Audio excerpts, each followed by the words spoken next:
بسم اللہ الرحمن الرحیم۔ دینی تعلیم کا رسالہ نمبر 2 کا سبق نمبر 9 کا الفاظ و معانی۔ الفاظ معانی: پیدائش کے معنی خلقت، جنم، ولادت۔ خاندان کے معنی گھرانہ، قبیلہ، کنبہ۔ وطن کے معنی پیدائش کی جگہ، جنم بھومی، وہ جگہ جہاں کوئی شخص پیدا ہوا ہو۔ سیرت کے معنی عادت، خصلت۔ حضرت محمد مصطفیٰ صلی اللہ علیہ وسلم کے حالات و واقعات زندگی کا تذکرہ، سیرت نبوی صلی اللہ علیہ وسلم۔ آقا کے معنی اللہ، خداوند، مالک۔ تقریباً کے معنی قریب قریب، انداز۔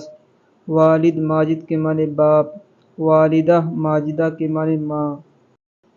قحط کے معنی خشک سالی، سوکھا۔